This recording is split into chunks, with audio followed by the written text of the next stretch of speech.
pesquería peruana, su captura, su producción, las innovaciones tecnológicas. Las innovaciones tecnológicas que son la preservación del pescado a bordo, la harina de pescado, vamos a ver cómo hemos mejorado en ese aspecto, el aceite de pescado, algunos productos de consumo humano directo y finalmente vamos a ver algunos proyectos futuros que tenemos. Pesquera Diamante cuenta con las unidades más modernas que existen. Toda su flota es prácticamente hecha en los últimos 15 años y están equipadas con alta tecnología en cuanto a acústica, en cuanto a maquinaria, en cuanto a embarcaciones que tienen recirculación de frío. La mitad de la flota tiene recirculación de frío para poder mantener la pesca más fresca. Tenemos plantas de procesamiento de consumo humano directo, como pueden ver, y también tenemos las plantas de harina y aceite de pescado, que son de primer nivel en cuanto a la tecnología de la transformación. Estamos ubicados principalmente en 5 puntos, en Malabrigo, Supe, Callao, Pisco y Mollendo, y tenemos 3 plantas más que en este momento están en stand-by porque la cuota no es muy amplia y consideramos que en la zona donde están no iba a haber mayor pesca. Con esas 5 plantas nos concentramos y todas las plantas que tenemos tienen las certificaciones necesarias internacionales como BASC, que es un control anti-ilícitos, es un tema más de evitar que utilicen la industria para cualquier tipo de ilícito, no solamente drogas, sino trabajo de menores, maltrato de personas, en fin. Buenas prácticas de manufactura como es la MP12, por ejemplo, IFO-RS, Friends of the Seas, SGS y todas las que el mercado va exigiendo poco a poco. ¿Cuál es la idea del negocio pesquero para nosotros o cómo lo vemos, ¿no? Es consolidar la posición como una empresa pesquera líder cuyo negocio principal es la producción de harina y pescado. En este momento no podríamos realizar transformaciones, no podríamos avanzar si no nos dedicamos al negocio de harina y aceite de pescado, porque es lo que nos da para poder seguir avanzando. Avanzar sosteniblemente en la producción de alimentos pesqueros, ya vamos pensando en los alimentos pesqueros, ya estamos dejando un poco la harina para pensar en el consumo humano directo, centrados principalmente en productos de congelado, enlatados y harinas para consumo humano directo, como lo mencioné al principio. Y utilizar esta investigación y desarrollo como herramientas de creación de valor y generación para nuevos negocios. Esa es la filosofía básicamente de Diamante.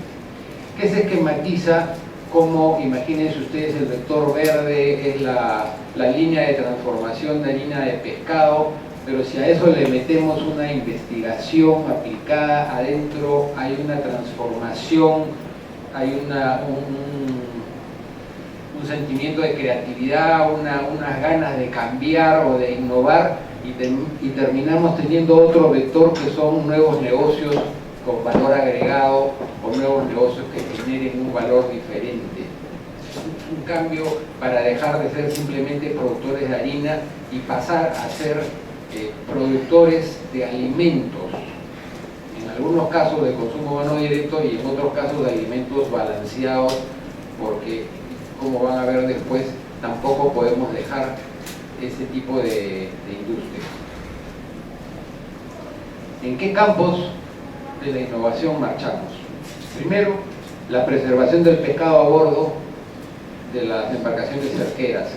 Es importantísimo que la materia prima que traemos venga fresca, venga a temperaturas aceptables, para que cuando llegue a la planta llegue con niveles de TBN muy bajos. El mejoramiento de la calidad de la harina. Esa materia prima que ha llegado muy fresca va a redundar en que el producto final sea una harina muy buena, con muy buenas características. Hoy día el mercado ya no compra simplemente harina de pescado como era antes o con proteína 66%.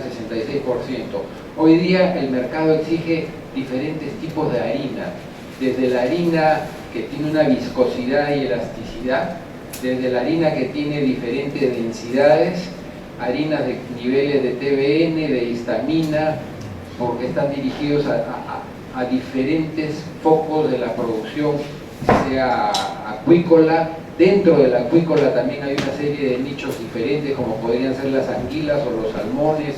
O sea, es un poco que uno fabrica la harina hoy a pedido del cliente, del mercado. El mejoramiento de la calidad del aceite para llegar a aceites refinados, aceites que contienen omegas, la purificación del agua de cola para alimentos y piensos. Nosotros vamos a trabajar y estamos trabajando mucho en esa purificación del agua de cola, porque de ahí sacamos una serie de solubles que vienen a ser insumos de alimentos para los piensos. El hidrolizado enzimático del pescado, de ahí, de ese punto, ese hidrolizado con enzimas especiales, es que vamos a obtener la harina de consumo humano directo, o dicho de otra manera, una harina que tiene una capacidad de digestibilidad muy alta como para que el ser humano pueda asimilarla. Tenemos una tecnología de membrana y búsqueda de valor agregado. Ahí estamos hablando de membranas de alto nivel de filtración hasta poder llegar al triple nano encapsulado, ¿no? O sea, llegamos a una granulación muy fina de un producto que ha sido deshidratado de tal manera que tiene 3 niveles de protección, y eso es para que a la hora de la digestión uno no tenga reflujos o no exista sabor o no exista olor. Para muchas personas tomarse una cápsula, por ejemplo, de aceite de omega o comer simplemente un pedazo de pescado le causa a veces un reflujo.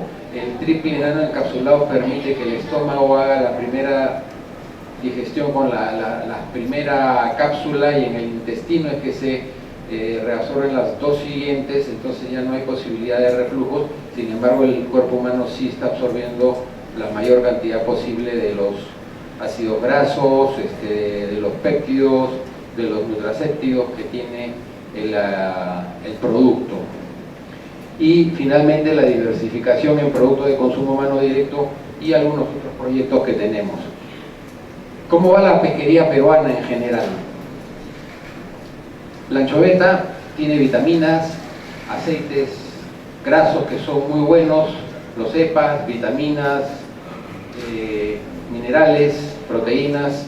Es un pez muy completo, muy interesante, y tenemos abundante cantidad de este pescadito que tenemos que aprovecharlo al máximo. En este momento no lo hemos aprovechado al máximo, y justamente la investigación y tecnología nos va a permitir aprovecharlo mucho más.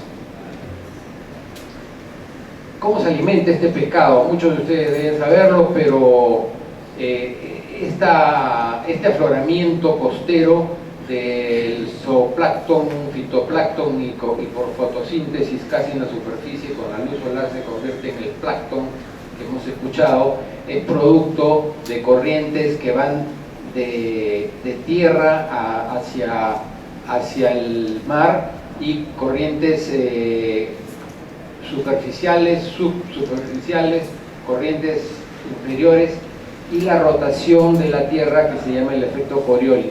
Todos esos vectores y todos esos movimientos originan el afloramiento del alimento de la anchoveta, que normalmente está en la superficie. La anchoveta es un pez pelágico que vive en la superficie y necesita también un nivel de oxígeno para poder vivir cómodamente. Tenemos la suerte de que las corrientes en la costa peruana generan este efecto y generan este afloramiento que la anchoveta lo aprovecha. Trabajamos con un principio de sostenibilidad. El concepto del principio de sostenibilidad es el máximo rendimiento sostenible. Tenemos una sociedad que demanda, tenemos factores económicos, pero tenemos que preservar el factor ecológico y nos debemos mover acá, donde lo social, lo económico y lo ecológico, o la cadena trófica o el cuidado de la biomasa, esté dentro del concepto razonable de la sostenibilidad. Ese es el criterio en el cual se debe trabajar. Esta es la biomasa. Ahí tenemos a los adultos y tenemos dentro del círculo rosado a los desobantes. Luego tenemos las larvas, las ovas, que se convierten en prerreclutas, que son pescados pequeñitos, que luego se convierten en reclutas, y esto es lo que debemos pescar, más o menos.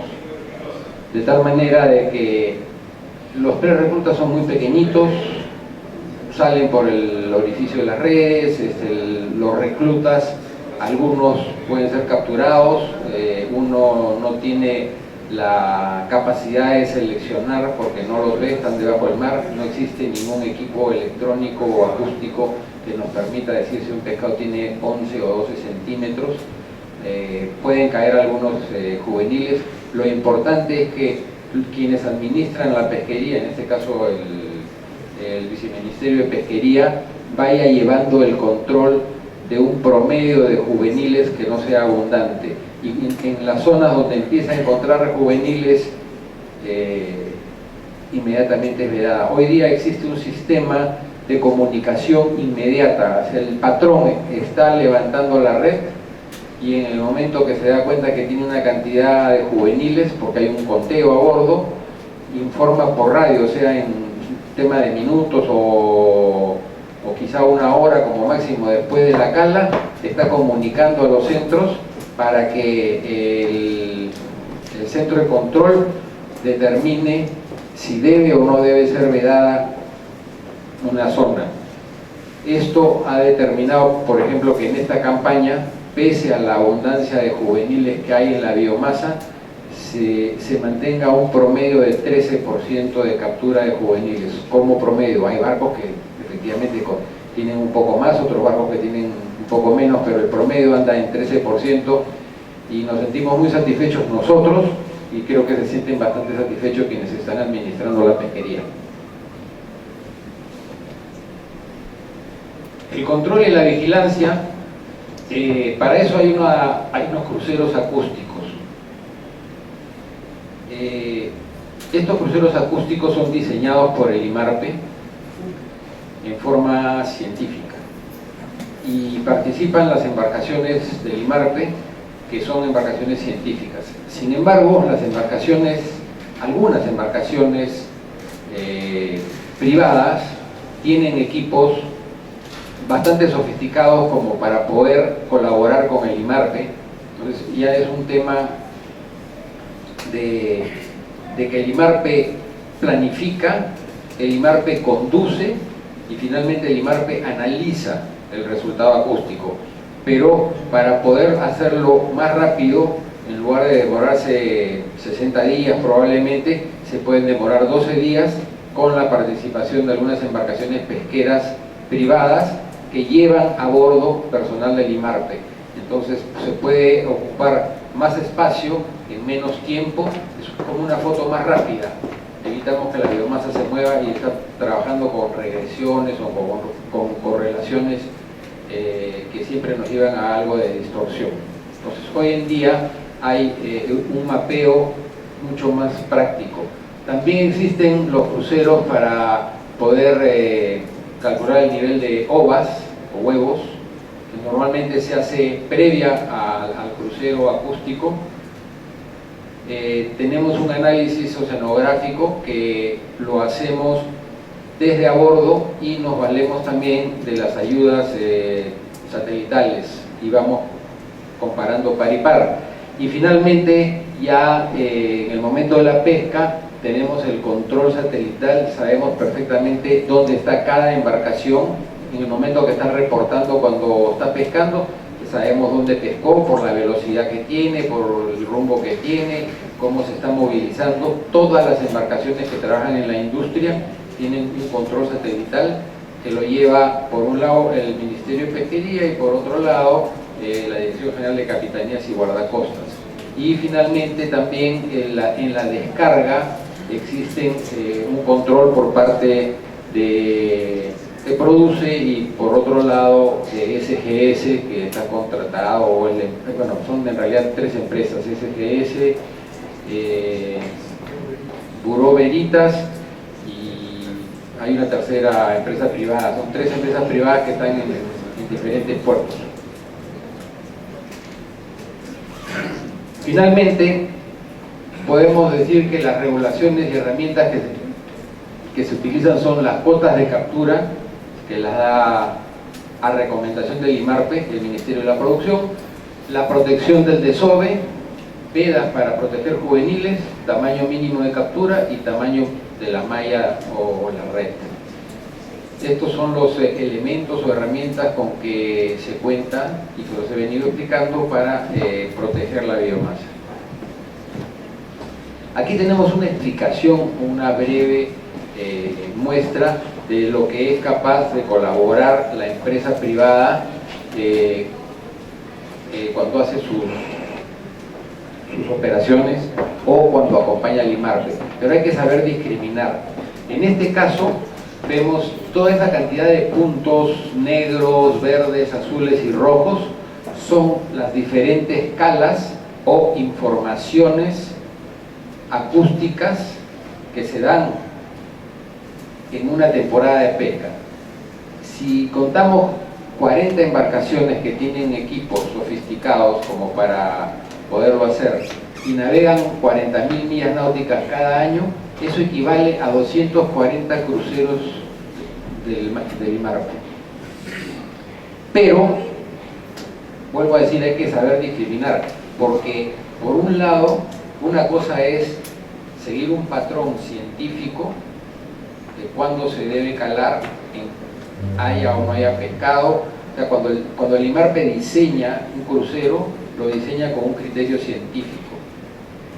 Este no es el caso, este es el caso de una campaña pesquera.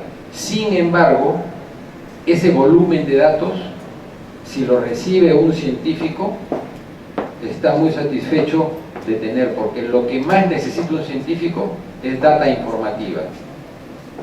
Ya sabrá el científico qué data debe utilizar y qué data debe no utilizar. Es peor no tenerla. Entonces el aportar, ese aporte redunda en un mejor control, en una mejor planificación de las siguientes cuotas por tallas, por juveniles, por especies, en fin. Pero es una herramienta muy poderosa. Todo esto llevó a que en el año 2008, en un estudio hecho por la Universidad de British Columbia, el Perú sea considerado como el país en el puesto número 1 en cuanto a la protección de la sostenibilidad de la biomasa en este caso específico, de la anchoveta y de la administración de sus recursos naturales pesqueros. Sobre países como Estados Unidos, Alemania, Noruega, Inglaterra, en fin, Australia, Japón. Creo que de eso debemos sentirnos orgullosos todos, especialmente los que conducen la administración, porque lo hacen bien, y los privados, porque aparentemente el resultado del cumplimiento de esas normas hace que la biomasa de la anchoveta se haya mantenido estable durante más de 60 años. Somos un ejemplo de mantener una biomasa tan importante como la anchoveta, vigente, estable y sostenible. Acá tenemos otra demostración.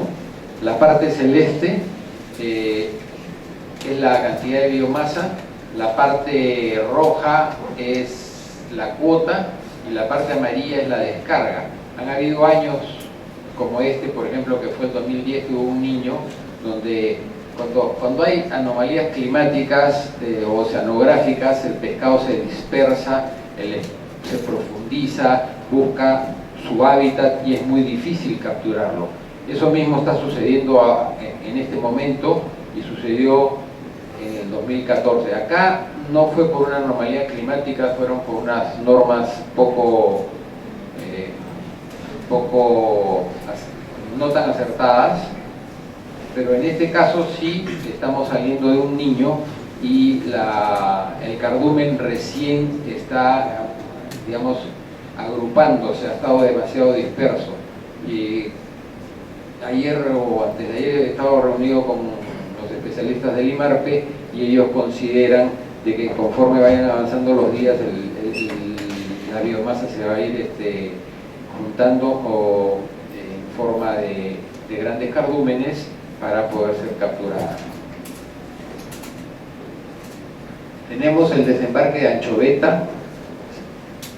Son unos estimados, como pueden ver, entre el 2009 y el 2012, teniendo en cuenta que este es un niño, acá había una mayor producción y los últimos años ha decaído la producción en el 2012 y 13 y 14 por normas no muy afortunadas y el 15 por el niño.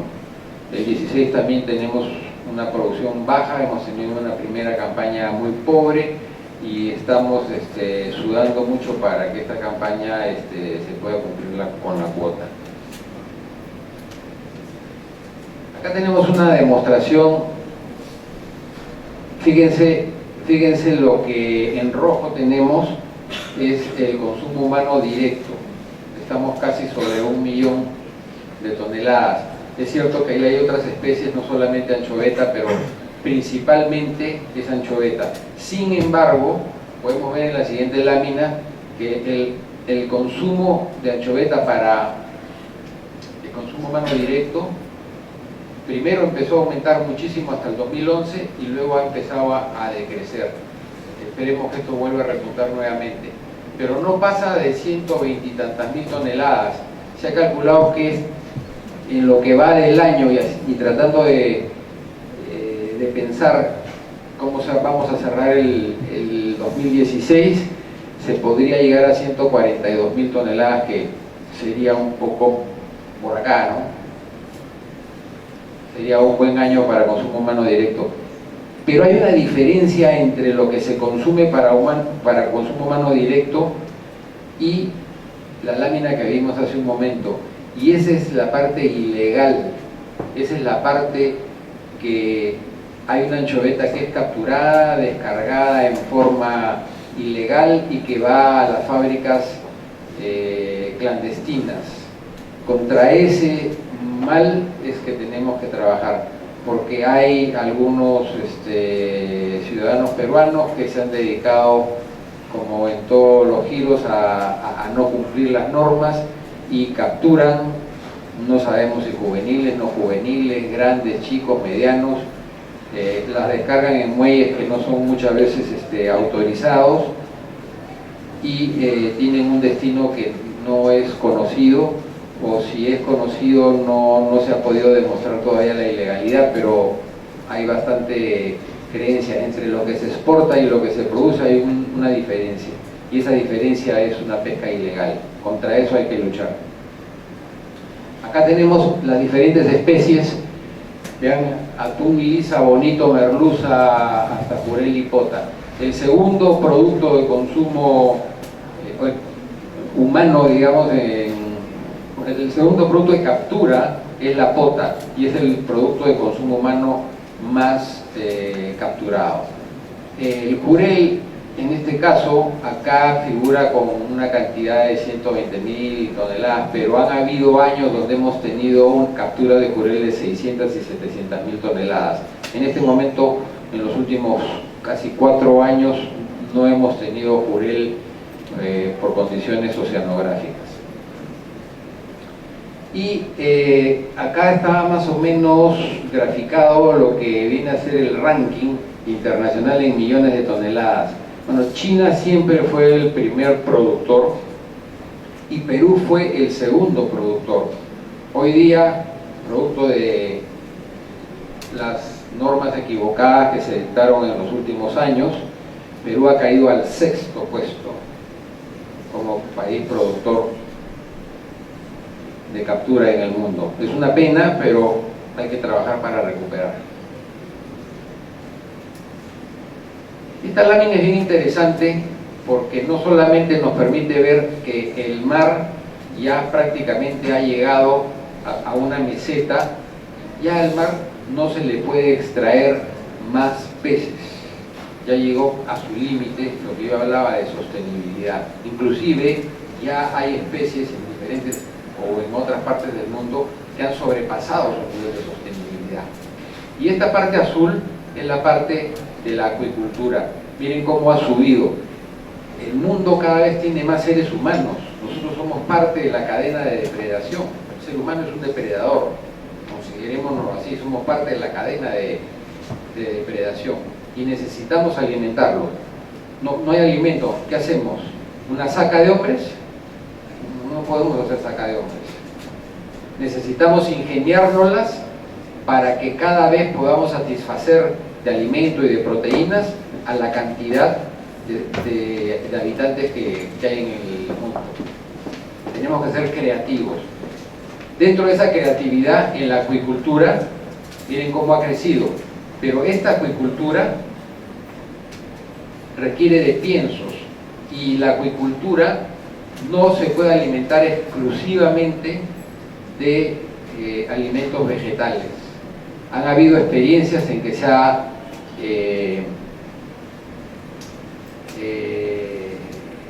degenerado la génesis del pescado, caso de los salmones, y han habido casos en que el mercado ha rechazado ciertas producciones, caso de Noruega por ejemplo, porque la carne no estaba en la textura necesaria. Es decir, es como, voy a poner un ejemplo, hay gente que es vegana y no tiene nada de malo ser vegano o vegetariano, pero cuando necesitan operar a estas personas, los músculos tienen una textura diferente porque es otro tipo de proteínas. Si ustedes hablan con un cirujano, sus pacientes más complicados son los de origen, la gente vegana o vegetariana. O sea, la textura del músculo es diferente para la recuperación, para la costura. Imagínense una operación complicada, el médico tiene que trabajar mucho más. Entonces, igual, cuando se trata del paladar, cuando yo recibo un salmón que ha sido alimentado solamente con alimentos vegetarianos, la textura del músculo es diferente y no lo quiero, pues yo quiero el salmón que siempre comí. Y ese que tiene una textura y un sabor especial es aquel que ha sido alimentado también con aceite y harina de pescado. Por eso es que digo, no puede desaparecer tampoco parte de la producción de harina de pescado para piensos. Bueno, aquí hay un diagrama de cómo se ha desarrollado el curado, el congelado, el vivo y aquel que ha sido destinado para fines no alimentarios. Ahora veamos a la parte principal de la presentación, la tecnología. Hemos trabajado mucho en la preservación del pez a bordo. Estas son fotografías de cómo era antes, sin sistema de preservación, con un almacenamiento general, con capturas de alto deterioro, llegaban con un nivel muy alto de TBN, con cloruros, harinas de calidad estándar. Estamos hablando de los años 80 o principios de los 90 probablemente.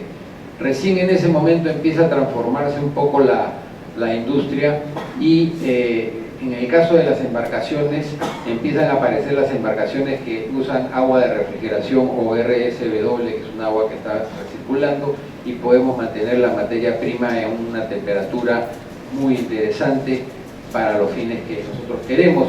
y va a llegar, el pez va a llegar de esta forma y no pues quebrado, deshidratado y casi como una mazamorra muchas veces, ¿no? La descarga de la anchoveta a través de circuitos que utilizan agua fresca, esa es otra tecnología que Diamante utiliza en su fábrica, por ejemplo en el Callao. A la hora de la descarga, ya las bombas no simplemente succionan agua del mar y el pez va dentro de un flujo de agua salada, no, tenemos un circuito de agua dulce y descargamos el pescado con agua dulce refrigerada. Eso sirve para que el pescado no lleve o no arrastre tantos cloruros y finalmente el producto final va a tener cloruros muy bajos. La utilización de bombas ecológicas, ya no es cualquier tipo de bomba.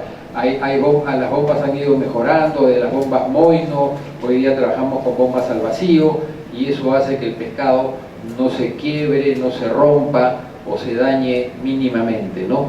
Al dañarse mínimamente hay menos generación pues, de enzimas que malogren la producción en general. Se utiliza frío en las pozas, en las plantas, y hay una limpieza y desinfección muy minuciosa después de cada jornada. Eso se refleja en este gráfico. Vean ustedes cómo antiguamente, acá tenemos el nivel de TBN y acá tenemos las horas desde la pesca. Entonces en escasas horas tenemos altos niveles de TBN. Con el sistema que utilizamos ahora, que sería el verde, cómo caminan las horas, pero por el mantenerlo refrigerado y por todas las precauciones que se han mencionado, el TBN es mucho más bajo, es decir, vamos a tener una mejor calidad de harina. Hay una correlación entre el TBN y la histamina, entonces también podemos ver a lo largo de las horas cómo la histamina se puede mantener porque está correlacionada al TBN. Y acá podemos también ver cómo la influencia estas son las capturas y acá tenemos los cloruros. Recuerden que les mencioné que las descargas con agua dulce ayudan mucho a que el músculo del pescado no absorba los cloruros y finalmente la harina va a terminar con cloruros muy bajos o sal muy baja, que es bueno para la salud de los animales y de las personas finalmente. ¿Cuáles son las innovaciones tecnológicas en el área de la harina de pescado?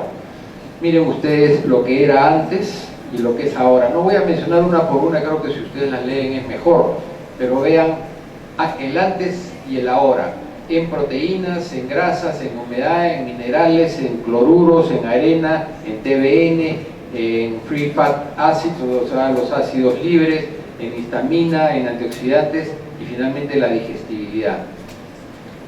Esto es tecnología, o sea, no hemos pasado del antes a la hora tan fácil, tan rápido y sin haber trabajado y minuciosamente ver las bodegas de los barcos, ver los equipos de los barcos, las redes, la forma de pesca, el transporte del barco a la fábrica, la manutención en poza y finalmente todo el proceso. Eso es un trabajo que en cada etapa ha requerido de tecnología, de investigación, de desarrollo y sobre todo de creatividad. Aquí podemos ver un cuadro también donde hay algunos indicadores muy interesantes y estos últimos que son los de elasticidad. Miren la harina de pescado que les hablaba que es elástica, y esa es una harina de pescado que tiene una propiedad de viscoelasticidad que está relacionada con una funcionalidad proteica promovida para la alimentación de determinadas especies acuícolas. Por ejemplo, las anguilas. Las anguilas se acercan a estos bollos que flotan, porque si ustedes ven esto de acá lo convierten en un bollo, flota en el agua. Son harinas de baja densidad.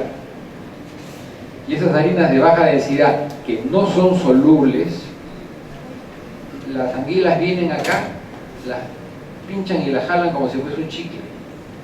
En cambio, si uno las alimentara con pellets, se alimentan mal.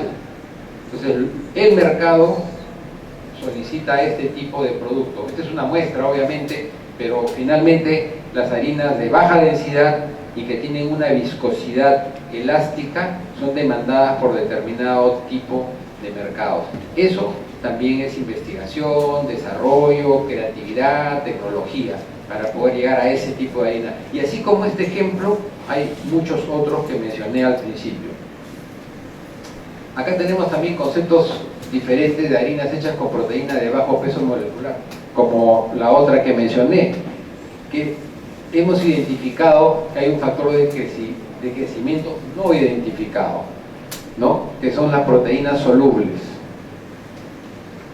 que son estas de acá.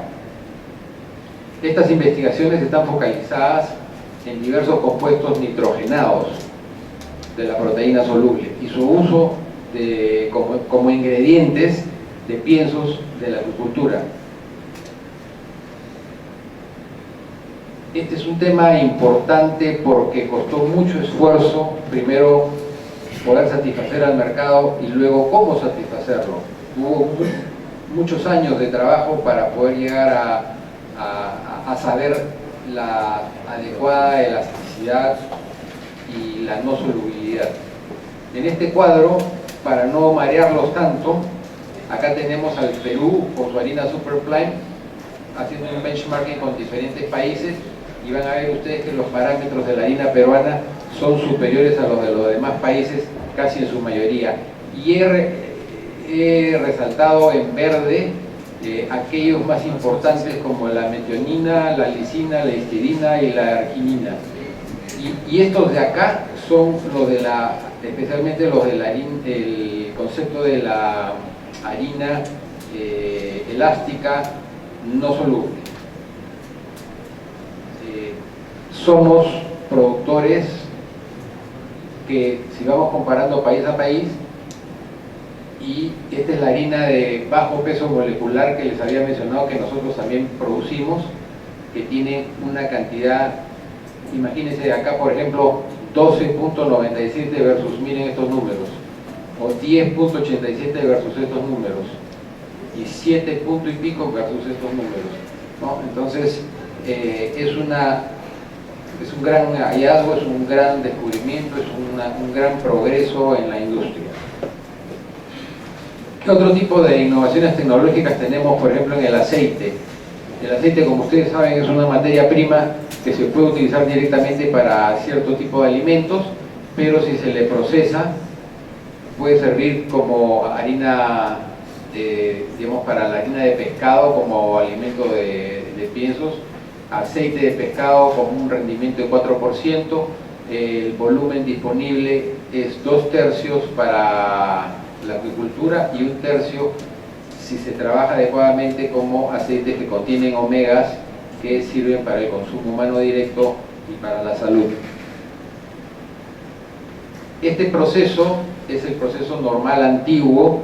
En la parte de sólidos es el mismo básicamente por el momento, y en la parte de líquidos terminaba aquí en el aceite crudo. Pero acá tenemos un proceso adicional que nos permite llegar a un aceite refinado, un aceite que va a ser mucho mejor para la acuicultura, y los nutracéuticos que son para el consumo humano, ya sea como parte nutritiva o como parte medicinal, y eso en base especialmente a los altos valores de EPA y de DHA, que son los ácidos grasos más importantes que nos ofrece el omega 3.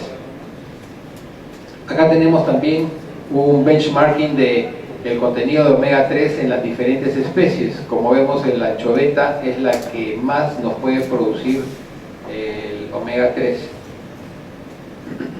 Miren, la caballa, el arenque, el jurel tienen mucho menos capacidad de aporte de omegas que la anchoveta.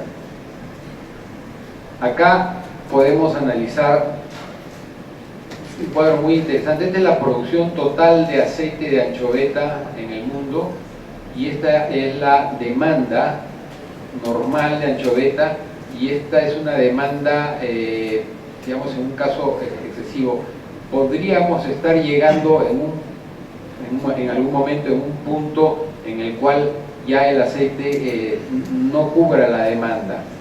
Y estos 185.000 toneladas son las que se pueden utilizar para el omega 3.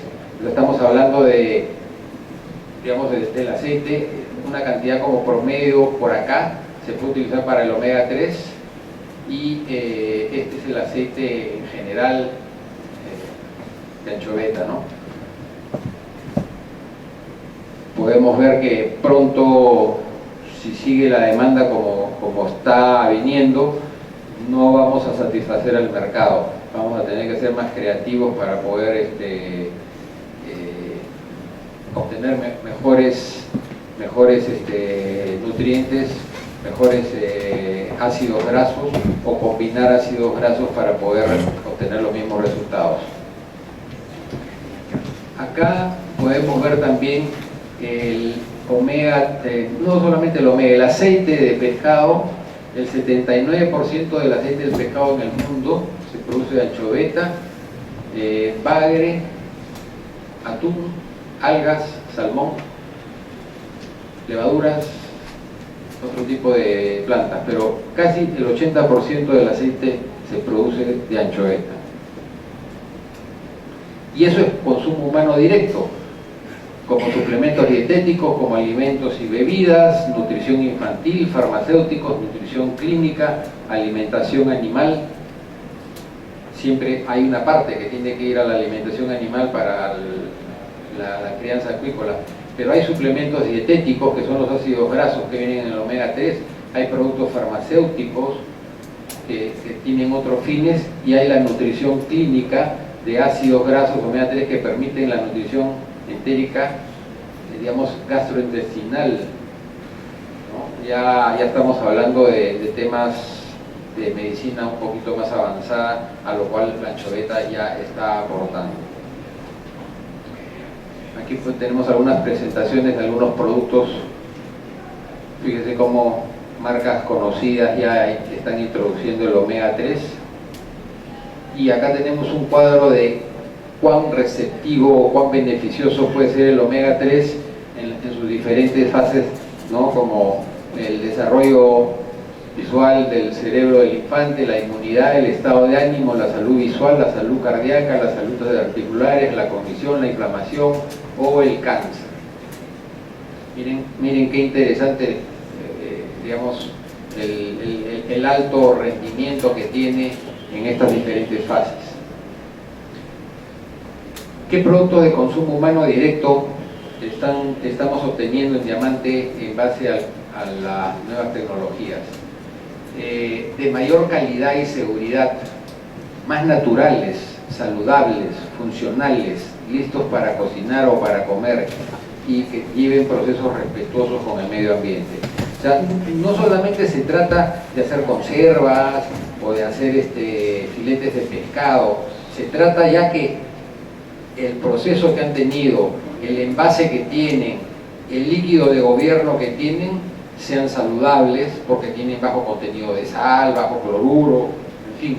Acá podemos ver, por ejemplo, algunos artículos que ya producimos, ¿no? Nuevas conservas de pescado, productos de atún, congelados, preformados, hidrolizados de pescado y algunos nutracéuticos. Observamos mucho la orientación, por ejemplo, vamos a ver el tema de las conservas de pescado. Tiene que ser saludable, como les decía, ya no se trata de hacer una conserva, se trata de hacer un alimento saludable, bajo en sal, bajo en sodio, sin materia grasa.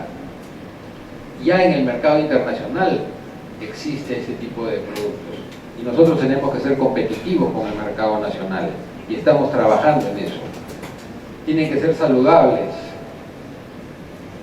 ¿no? En la línea más reciente de los alimentos funcionales hay alimentos con fibra, aceites especiales, isoflavonas de soya, ya existen en el mercado. Tampoco estamos inventando la pólvora, lo que estamos inventando es mejorar los procesos a costos de mercado para poder competir, que sean fáciles de usar, por ejemplo ensaladas, nuevas recetas con nuevos envases, Si la lata es cara, vayamos al polipropileno,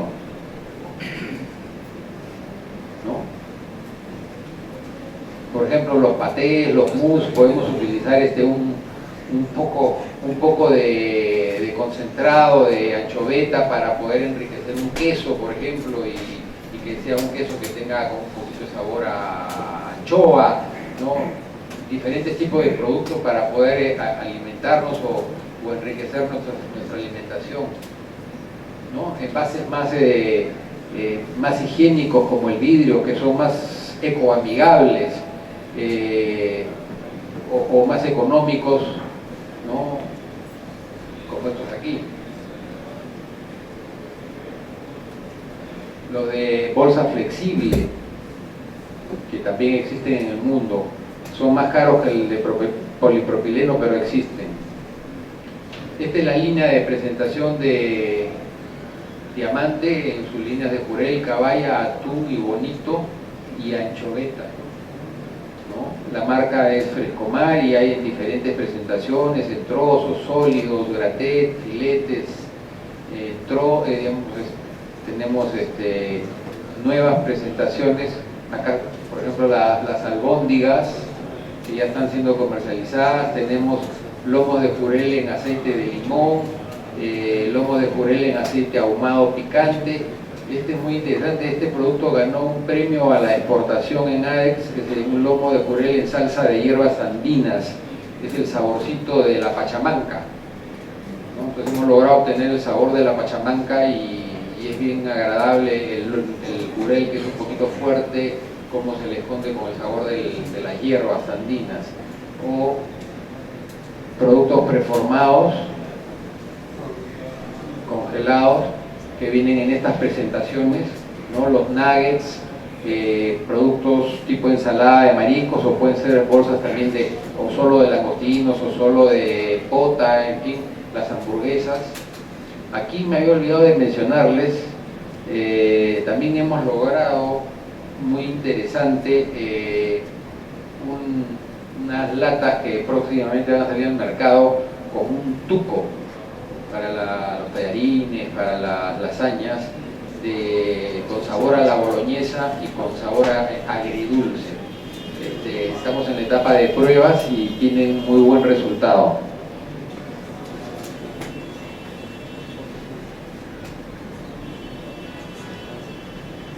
Estas son las plantas de congelado de Diamante. Aquí vemos cómo trabaja la gente los diferentes productos. Acá estamos trabajando la pota. En la pota tenemos el manto, los tentáculos, y del manto y los tentáculos logramos sacar hasta 20 presentaciones diferentes, también dependiendo del mercado, del cliente, cómo la solicita, en espaguetis, en trozos, en redondelas, en anillos. Hay 20 presentaciones, algunas precocidas con la receta que el cliente trae, y se pasan al vacío y se van precocidas. Hay un producto que exportamos a Corea, por ejemplo, que es precocido con una fórmula que el cliente trae, luego se enrolla como si fuese un jamón, se le corta muy fino como si fuese un carpaccio, se envasa al vacío. Cuando llega a destino lo deshidratan un poquito y ellos lo comen, así como nosotros comemos papas fritas mientras vemos la televisión, ellos comen esa pota media crocante y saborizada como si fuese un snack. Ahí estamos trabajando la pota y el perico, caballa. Hacemos perico en filetes y lo envasamos en estas cajas de buena presentación para los clientes. Y este es el producto estrella del cual les hablaba, que es la harina para consumo humano directo o hidrolizada, que tiene nutracéuticos a partir del anchoveta, o sea, es parte nutritiva y parte farmacéutica, ¿no? Esta harina viene de productos hidrolizados con enzimas. Esas tijeritas simbolizan el trabajo que hacen las enzimas para lograr cortar las proteínas y lograr que sea más digestible, ¿no? Entonces es un producto que depende del tipo de la enzima, la proporción de la enzima con el sustrato y la temperatura es casi a temperatura ambiente, entonces la cadena proteica no se malogra. Al final obtenemos, como vemos acá, una fase lípida o el aceite. Esta es la parte del hidrolizado y abajo digamos, esta parte es la que va a ser utilizada en los piensos o para los piensos o la alimentación animal. Esto leanlo ustedes, prefiero que lo lean con calma. Son algunos extractos que he sacado de dos científicos americanos de dos libros diferentes, ¿no? Como el doctor Benjamin Frank ha escrito un libro que en castellano se llama La dieta de la juventud, tiene estos contenidos, ¿no? Son dietas ricas en ácidos nucleicos, que más energía disponible para nuestras células cerebrales puede darnos mayor lucidez, o sea, estos ácidos nucleicos nos van a aumentar la capacidad de tener mayor lucidez y más energía a disposición de todas nuestras células, nos volverá más resistentes a muchas enfermedades. Yo les cuento como una anécdota que cuando recién empezamos a trabajar estos productos, existía la mancha blanca en el Ecuador. En el Perú ya había acabado con el langostino. El Ecuador todavía se debatía con una industria complicada. Y nosotros les empezamos a exportar un concentrado soluble de pescado que logró inmunizar al langostino. Y de un langostino flaco, raquítico y con una densidad muy baja por metro cuadrado, empezaron ellos a lograr que ese langostino se inmunice contra la mancha blanca y salían langostinos robustos y la densidad por metro cuadrado aumentó notablemente. Eso nos abrió muchas luces para hablar de la inmunidad y acá vemos como el doctor Benjamin Frank ya habla de que nos vuelve más resistentes a las enfermedades. Él está hablando no de la anchoveta y no de lo que nosotros hacemos, sino en general de los productos hidrobiológicos. Sigue el doctor Frank. Acá esta No Aging Diet es más o menos la dieta del no envejecimiento o de la juventud, ¿no? Que se basa, el hombre desde que nace empieza ya a envejecer y los productos provenientes del mar ayudan a recomponer la pérdida de esos aminoácidos que el hombre ya no es capaz de producir. Y dentro de los principales o ácidos nucleicos está el DNA o el ADN en castellano, el ANR en castellano, que son dos ácidos nucleicos que son la clave, porque eso que nosotros sentimos en algún momento de la vida, que nos duelen las manos, las articulaciones, la caída del cabello, que nosotros le llamamos vejez, no es nada más que la escasez de ese tipo de ácidos nucleicos en nuestro cuerpo, y por eso empezamos a tener deformaciones moleculares. Es decir, las moléculas que van naciendo ya no son. Cuando una criatura nace, sus moléculas son como las fotocopiadoras nuevas, con buen tóner, salen perfectas, pero con el tiempo ya no van saliendo tan perfectas. Así lo describe él en su prefacio: el hombre es como una fotocopiadora. Llega un momento no sabemos exactamente qué edad, pero en que la producción de ácidos nucleicos empieza a reducirse y ahí empieza el hombre a hacerse viejo. En realidad no empieza a hacerse viejo. Y hace interesantes correlaciones. Por ejemplo, que en Japón, que es el país que más consume productos hidrobiológicos, en el momento que él escribió el libro, que es hace más de 10 años, habían más de 1 millón de personas que tenían más de 100 años. Y finalmente el doctor Benjamin Frank dice pues que los ricos alimentos por excelencia tienen estos ácidos nucleicos, son los productos hidrobiológicos, ¿no? Y acá está lo que yo mencioné de Japón.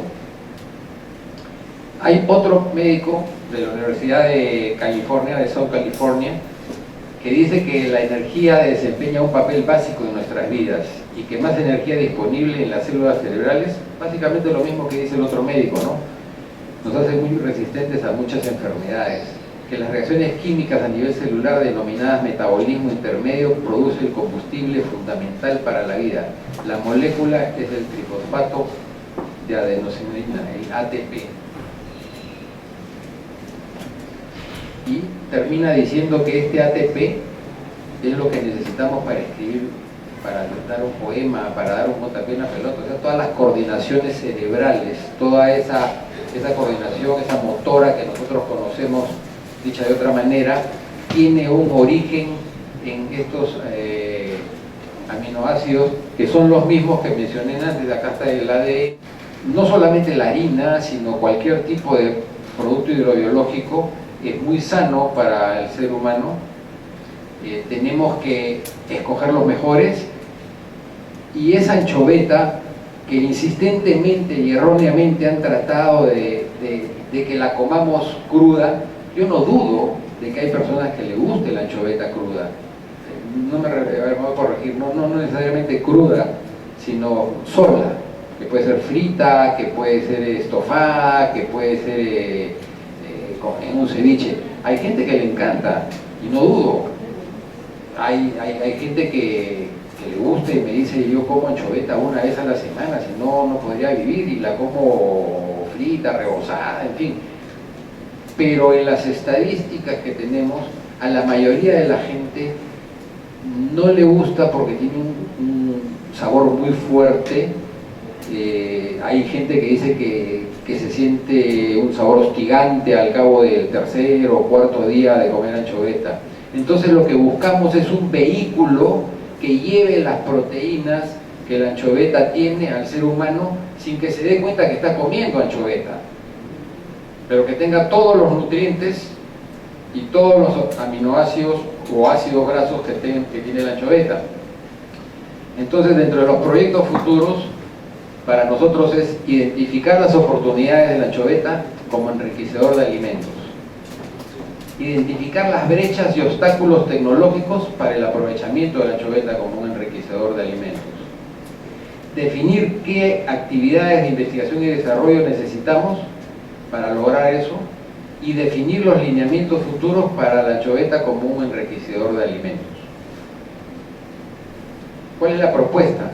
Utilizar los productos alimenticios usados para la población o programas nutricionales a fin de que constituyan como alimento el vehículo a ser enriquecido con micronutrientes esenciales, hierro, fósforo, tinto, ácidos grasos esenciales o la proteína y sus derivados, los péptidos y los aminoácidos provenientes de la anchoveta.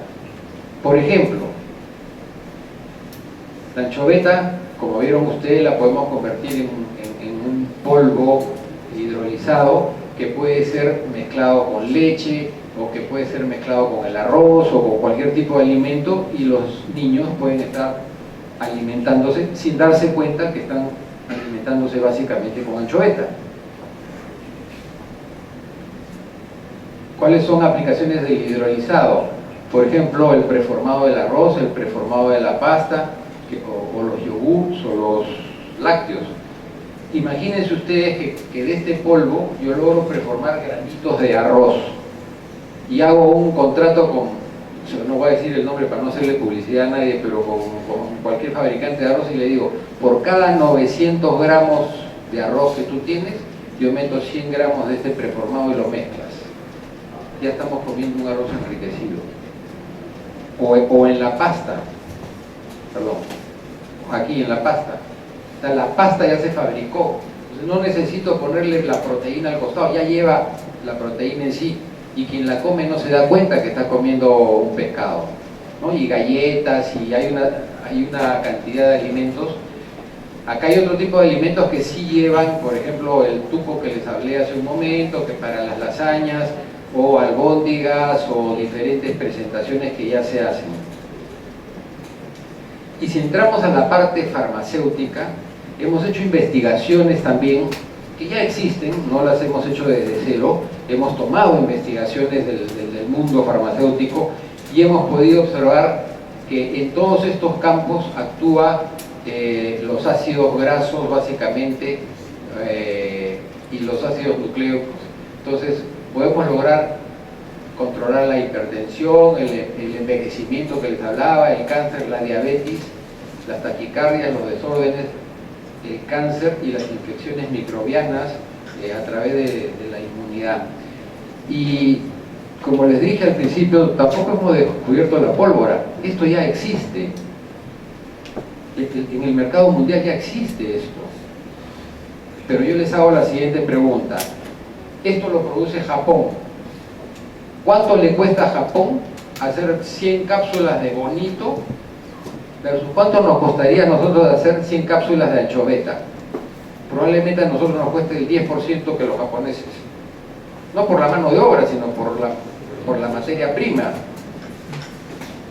Repito, no se trata de empujar y decir, si tenemos 5 o 6 millones de toneladas de anchovetas en el mar, ¿por qué somos malnutridos?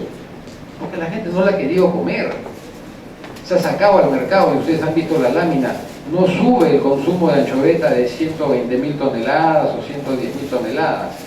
Pero si la llevamos a otros campos no perceptibles, pero que son igualmente alimenticios, y podemos alimentar bebés, señoras gestantes, ancianos, sería interesante, ¿no es cierto? Ya finalmente, acercándome al final, tenemos pues que superar los obstáculos de la conservación que ya expliqué a bordo de las embarcaciones, en las bodegas, cómo se traslada la anchoveta a la fábrica, cómo se le recibe en las pozas con hielo para que digamos, esté muy fresca. ¿Cómo se ven? Acá hay un ganchito en la nariz, ¿no? O sea, cómo quitarle el olor desagradable al pescado fuerte probablemente, ¿no? Con mucha tecnología, con mucha innovación, para que consumamos un producto que no huela y sea agradable, ¿no? Y un punto que es interesante es identificar el nicho o el mercado a donde vamos a colocar esos productos. No se trata de agarrar y decir, ya voy a producir esto porque de pronto no tenemos dónde colocarlo. Entonces es importante paralelamente ir generando el mercado necesario para ese tipo de productos. Finalmente, los proyectos formulados son la preservación y la calidad de la anchoveta, la obtención de un concentrado proteico hidrolizado y desodorizado, aplicaciones del concentrado proteico para enriquecimiento para el alimento de consumo humano y la elaboración de alimentos modelos enriquecidos especialmente con los EPAs y los DHAs. Muchas gracias. Gracias al por un poco de información de sanidad acuática en Canadá. En particular, esta ocasión voy a hablar sobre los problemas sanitarios del cultivo del salmón, que es más o menos el más representativo de este país. Para explicarles un poco la sanidad, tengo que hacer una breve introducción en lo que es acuicultura de Canadá. Vamos a ubicarnos geográficamente. Canadá es un país muy grande, como ustedes saben, tiene una costa pacífica, una costa ártica y atlántica. En la costa pacífica y en la costa atlántica se desarrolla acuicultura. ¿No? Esta es la costa pacífica, esta es la provincia de Columbia Británica. En esta parte sombreada de amarillo se hace mucha acuicultura de peces y de moluscos y valvos. Esta es la costa atlántica, son 4 provincias, en las 4 se desarrolla mucho la acuicultura, especialmente acá en salmones, en estas otras provincias, New Brunswick, Nova Scotia, se produce peces y bivalvos, y en esta provincia, que es donde yo trabajo, acá el cultivo prioritario es el cultivo de nitílidos. Yendo a grupos de organismos que son cultivados en Canadá, el salmón es mayormente cultivado es casi el 75% del cultivo en Canadá, el salmón, ¿no? Estamos hablando de 121, casi 122 toneladas métricas el año pasado, lo cual equivale a más de 500 millones de dólares. El cultivo que sigue es el de mitílidos, de choros, y bueno, siguen otros, ostras y otros más. Hablando de especies en particular, entre los salmónidos tenemos que el salmón del Atlántico es ampliamente cultivado, es de lejos el más cultivado en todo el país, tanto en la costa pacífica como en la costa atlántica. En cuanto a los bivalvos, tenemos que el choro azul es el más importante, seguido de las ostras, ostra americana y ostra del Pacífico. Para ubicarnos en el mundo, los países productores de salmón, entre estos países, Canadá ocupa el 5º lugar. El primer lugar lo ocupa Noruega, seguido de Chile, Escocia, las Islas Faroe, de ahí sigue Canadá en ambas costas, la Pacífica y la Atlántica, y otros países, ¿no?, como Estados Unidos, Japón, Australia y Nueva Zelanda. En la parte acá sombreada en negro es donde se distribuyen los salmones silvestres, ¿no?, básicamente en el hemisferio norte. Estas son tomas de la acuicultura de salmones en Canadá, empezando por la fase de desove, el cultivo de larvas en agua dulce. Acá se detienen a los peces cerca de un año hasta que alcanzan 100 gramos, y de ahí, cuando llegan a la fase que le llaman smolt, pasan al mar, a jaulas como estas, donde están entre 1 a 2 años más hasta que alcanzan la talla comercial, que es entre 3 a 5 kilos de peso. ¿Okay? Como ustedes comprenderán, Canadá es un país muy frío, ¿no? Y en invierno hay problemas especiales que no tienen otros países de latitudes más bajas. Por ejemplo, a veces se congela el mar, se congelan las jaulas y el pez llega a morir. Hay ocasiones donde hay, le llaman superheladas, donde el salmón muere y bueno, ahí se tiene que lidiar con esos problemas también. No ocurre todos los años, pero ocurre de cuando en cuando. Ahora sí, entrando a la parte de sanidad acuática en salmones, acá les he listado las enfermedades y los patógenos más importantes del salmón por grupo. Entre los parásitos, el piojo de mar o el Leptosphaerus salmonis es el más importante. Dentro de las enfermedades bacterianas, la enfermedad bacteriana del riñón causada por Rhinobacterium salmoninarum es la más importante, y entre los virus, la anemia infecciosa del salmón o ISA, ¿no? He puesto acá en rojo las enfermedades que son reportables para la agencia local, que es la CFIA, y para la OIE, ¿no?, la Organización Internacional de Episodios, que exige que ciertas enfermedades, por ser muy importantes, tienen que ser reportadas para que se tomen inmediatamente medidas de mitigación y no se esparza el problema. Dentro de las enfermedades emergentes, la que está causando cierta preocupación en este momento es la inflamación del músculo esquelético y cardíaco causado por el Piscine reovirus. Esta enfermedad ya está causando ciertos problemas en la costa pacífica, así que hay cierto temor ante el avance de esta enfermedad. Hablar de sanidad o problemas sanitarios, enfermedades del salmón, tomaría muchísimo tiempo, así que he decidido centrarme en 2 enfermedades que son quizás las más representativas en este momento: la anemia infecciosa del salmón, y más adelante voy a hablar de la infestación de piojos de mar en el salmón. El ISA, o anemia infecciosa del salmón, es causada por un virus. Es un virus de la familia Orthomyxoviridae. Esta familia, curiosamente, también incluye al virus de la gripe humana. Este virus se caracteriza por tener el segmento, el genoma de ARN dividido en 8 segmentos y tiene unos marcadores de virulencia que son característicos, que son mutaciones en la secuencia que codifica para la proteína de fusión y para la proteína de hemaglutinina esterasa. Voy a hablar un poco más adelante acerca de este marcador de virulencia.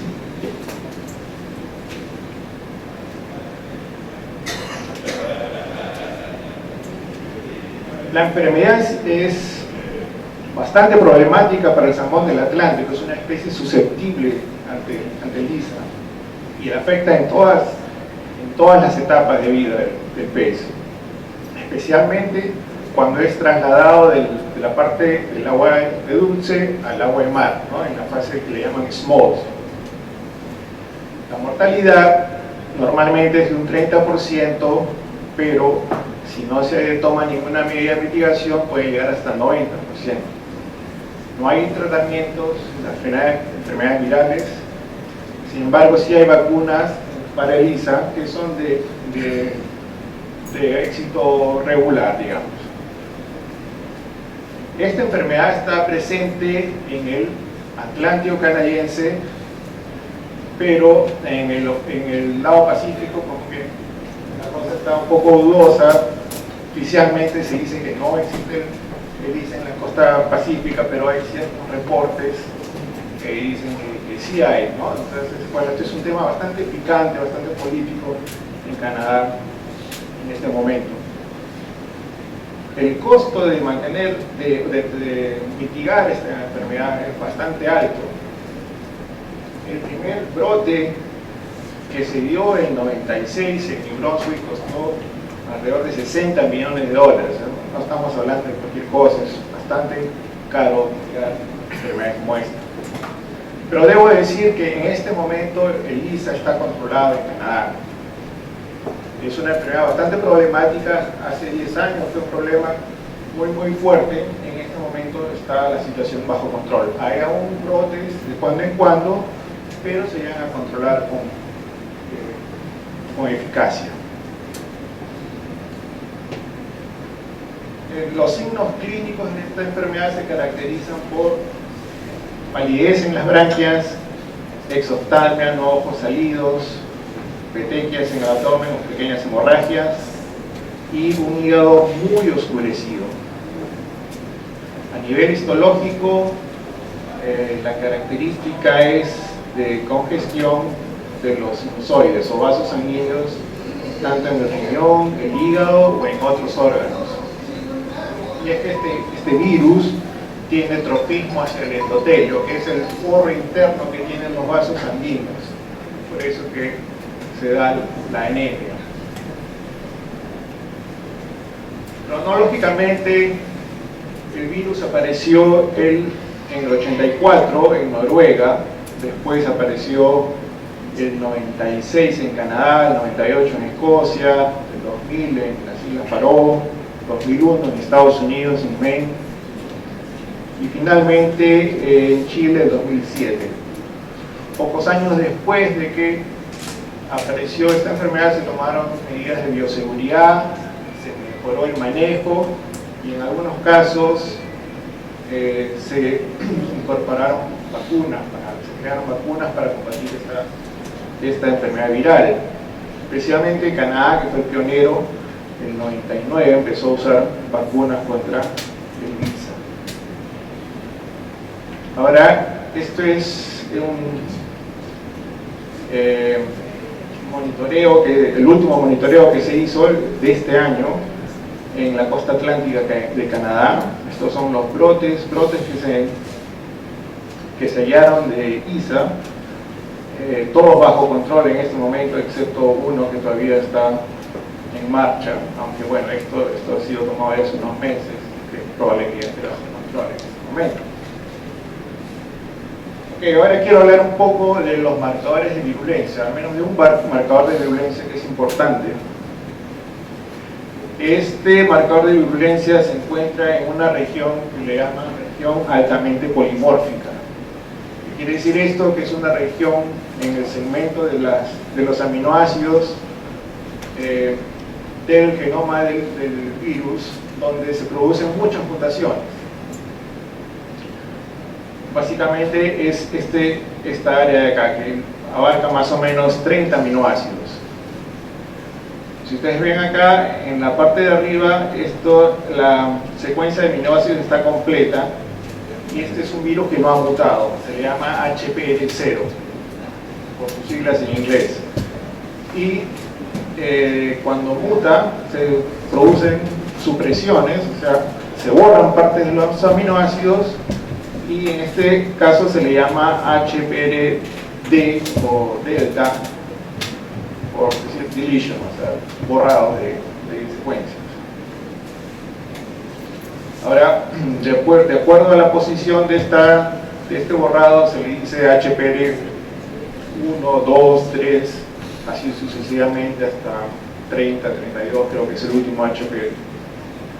En fin, lo que importa acá es que tenemos un HPR 0 y un HPR delta, ¿no? Estos de acá que tienen mutaciones son los virus que causan la enfermedad y que matan al pez. Entonces, lo que quiero acá explicar es algo que lo encuentro interesante, que es el HPR0, el virus HPR0 que está en un pez silvestre, no le causa enfermedad, o a lo mucho le causa inflamación en las branquias, que es como una gripe humana, ¿no? De las vías respiratorias son las que están afectadas. Cuando el virus llega a una granja de salmones, encuentra un ambiente totalmente distinto, ¿no? Las densidades poblacionales son mucho mayores, entonces el virus tiene oportunidad de replicarse en mayor cantidad. Bajo esa presión selectiva, el virus HPR0 muta, comienzan a ocurrir estos borrados de aminoácidos y se vuelve HPR delta y se vuelve virulento, o sea, se vuelve dañino para el pez. Ya no solo afecta a las branquias, sino se vuelve sistémico, afecta a todos los órganos, ¿no? Por ejemplo, el corazón, hígado, riñón, y llega a matar al pez. Otra cosa curiosa es que después de que ha ocurrido un brote de ISA, los sobrevivientes o los peces silvestres que están alrededor de la granja tienen HPR0. Hay una teoría que especula de que el HPR vuelve a mutar y estos vacíos se vuelven a llenar para transformarse en un ISA no virulento, ¿no? Y vuelve a afectar solamente las branquias o a veces es asintomático. Esto, sin embargo, causa cierta preocupación al granjero, al que tiene sus salmones, porque no sabe si el HPR0 va a volver a convertirse en un HPR delta y va a volver a ser un virus virulento que va a matar a sus peces. Así que tiene que estar constantemente haciendo monitoreo.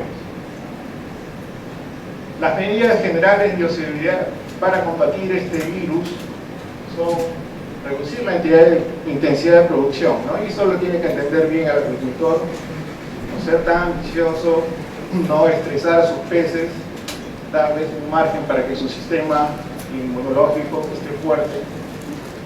Separación de peces por edades en las granjas, no todos de una sola edad. Detección temprana y sacrificio de las poblaciones afectadas, no sino unos monitoreos constantes para detectar en una primera fase y que sea más fácil mitigar la enfermedad. Desinfección de los efluentes, regulación del transporte, mejoramiento del control sanitario, en fin, ¿no? Certificar para mover animales, etc. Ahora quiero hablar de esta segunda enfermedad. Esta es la enfermedad que en este momento está causando mayor preocupación a la salmonicultura de Canadá. Es una infestación por piojos de mar.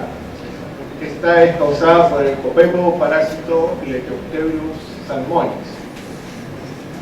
Lo que pasa es que este copépodo se alimenta del mucus de la piel del salmón, y no solo el mucus, sino que sigue con la piel, ¿no? La epidermis, la dermis, llega hasta el músculo y puede exponer incluso hasta el hueso, si este está en la parte del cráneo. Causa heridas, lógicamente, y anemia en el pez. Puede también ser esto una fuente de infecciones secundarias, infecciones bacterianas y virales. Más se ha probado ya que el mismo copepo puede ser portador del virus de Lisa o de bacterias que van a infectar al pulmón. Otro problema es que afecta el bienestar del animal. Quiero hacer hincapié en esto porque preocuparse por el bienestar animal no solo es preocuparse por el bienestar de nuestras mascotas. El bienestar animal debe involucrar también los animales de cultivo, los animales de granja. Y esto lo entienden los países desarrollados, especialmente en Europa. Es muy importante que los animales no estén bajo sufrimiento innecesario. Bueno, y como efecto final puede llegar a la muerte. Se hacen monitoreos en Canadá para que no haya cantidades muy grandes de piojos. El máximo permisible son 3 fases móviles del copepo parásito por pez. Si se pasa esa fase, ese límite, entonces se le exige a la granja que haga tratamiento. El costo de del control de esta enfermedad es bastante alto. El año pasado ha sido de más de $7,5 millones en la costa pacífica y más de 5 millones en la costa atlántica. Lamentablemente hasta el momento no hay vacunas.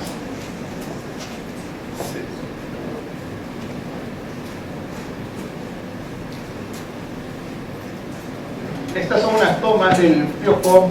Este es en microscopía electrónica. Acá ven sus ganchos que usa para prenderse la piel, la proboscis oral, la boca, digamos. Acá hay una infestación bastante severa. Acá ven causa hemorragias, heridas. Acá ven la piel está erosionada. Y a nivel histológico se puede ver acá hay un piojo de mar que está prendido en la piel del salmón, de la proboscis oral o el cono oral. Y ven que ya está comenzando a erosionar la piel del salmón. Este copepo tiene un ciclo de vida que involucra fases de vida libre y fases parásitas. Las fases de vida libre son estas dos primeras. Esta es la fase infectiva, después se transforma en calimus, que es la primera fase parásita, y después se vuelve preadulto y adulto, macho y hembra, ¿no? Acá están los sacos ovígeros. Estas fases de acá de preadulto y adulto son las fases móviles parásitas, ¿no? Porque anteriormente había dicho que el límite eran 3 fases móviles por pez. Estábamos hablando de estas. Las zonas afectadas por el piojo de mar son básicamente las zonas salmoneras. La única diferencia es que en el hemisferio norte el copepo que domina es el Leptopterus y el copepo del sur es del género Caligus. Acá, viendo más al detalle la costa pacífica de Canadá, cada uno de estos círculos son piscigranjas salmoneras. Los círculos que están amarillos son las que tienen menos del límite permitido de copepo por pez, y mientras el color se va oscureciendo es que van pasando el límite, ¿no? Por ejemplo, el límite máximo acá es 12 a 27 copepos parásitos por pez, ¿no? Lo cual es bastante alto. Y lo que ocurre es que este problema no solo es negativo para los salmonicultores, sino también para el ambiente, para los peces silvestres. Especialmente la costa pacífica de Canadá tiene una variedad importante de otros salmones silvestres que son importantes para el ecosistema. Acá, si bien en el mapa, acá está el río Fraser. Este es el río más importante de migración de los salmones en el Pacífico canadiense. el salmón, bueno, primero va río arriba, desova, y después los alevinos van río abajo, o los smolts, y buscan el mar. Las dos principales rutas de los salmones que van por este río van bordeando Vancouver Island, que es esta isla, por acá o por acá. Y si ven estos puntos rojos, son salmoneras. O sea que estos salmones tienen que atravesar zonas donde hay salmoneras. Como ustedes se imaginarán, hay posibilidad alta de intercambio de patógenos. Este es un cuadro hipotético de lo que sucede. En un primer momento, en la primavera, los salmones silvestres llegan de mar adentro buscando los ríos y atraviesan en su trayecto las salmoneras. Los salmones silvestres vienen con sus piojos adquiridos mar adentro y contaminan a los peces de cultivo. Ellos siguen en su recorrido, llegan a los ríos en otoño y cuando ya entran a los ríos a agua dulce, los piojos ya no pueden sobrevivir y ellos quedan liberados, digamos, de estos parásitos. Sin embargo, en las salmoneras la reproducción de piojos se da de una manera bastante intensa, ¿no? Porque estamos hablando de densidades poblacionales muy altas. Y el problema se presenta cuando los bebitos de los huevos de los adultos que fueron a desovar van de regreso buscando el mar y vuelven a atravesar las piscigranjas que ahora están infestadas de copepos parásitos. Y como se imaginarán, no es lo mismo tener un pez de 2-3 kilos con 2-3 piojos encima que un pez de 100 gramos con 2-3 piojos encima, ¿no? Como ven acá, esta es una foto de una fase juvenil infectada y bueno, muy probablemente este pez muera rápidamente. Y esta es una foto para que se vea que lo que se dice acá sí ocurre en realidad, ¿no? Acá no sé si se llegan a ver, hay una granja salmonera y estos peces son peces silvestres que están nadando atravesando la granja. O sea, hay un intercambio de peces de ambos lados, digamos. Ahora, el tratamiento contra el piojo de mar se da con químicos, con pesticidas. Estos pesticidas se dan tanto en baños como en alimentos. Estos pesticidas lo que hacen es interrumpir las señales neuronales del crustáceo, del copepo, y también impedir la muda, impiden la síntesis de la quitina. Lo que pasa cuando los copepos son tratados es algo similar a lo que pasa con las bacterias. La mayoría va a morir, pero siempre va a haber alguno que va a sobrevivir. Y la siguiente generación va a ser una generación resistente a las dosis que se le dio a los padres. Entonces estamos hablando ya de desarrollo de resistencia. Y eso desgraciadamente ha ocurrido en Canadá y en los países salmoneros, donde se inventa o se crea, un producto, un pesticida nuevo, con mucho éxito por un tiempo limitado, y después ya no sirve, hay que crear uno más hasta que no sirva, y así cada producto que se crea genera resistencia tarde o temprano.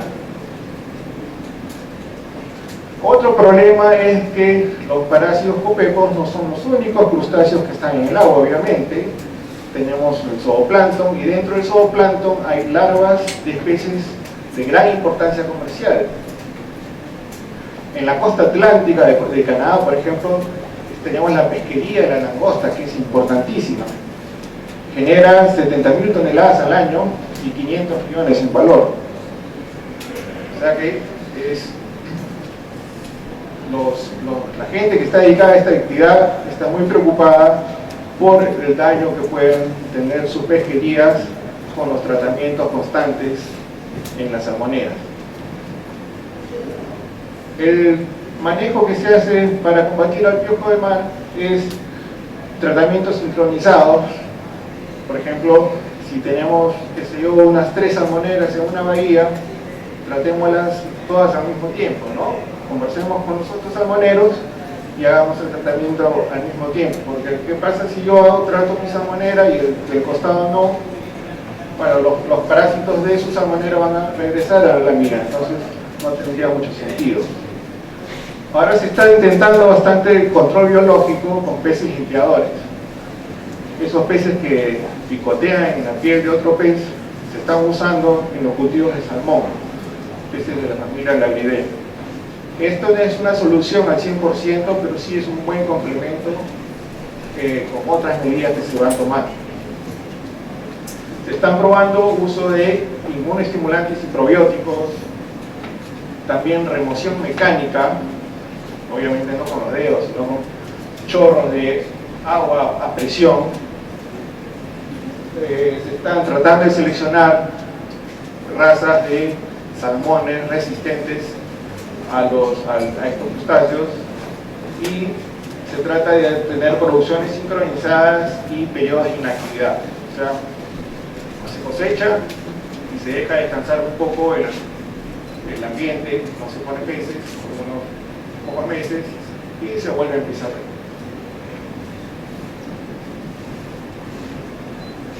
Acá quiero indicarles también que hay una parte un poquito fea de la acuicultura en Canadá y ocurre en otros países seguramente, y es que noticias como esta que se ve en este cuadro, que mientras la producción de salmones ha ido aumentando constantemente en los últimos años,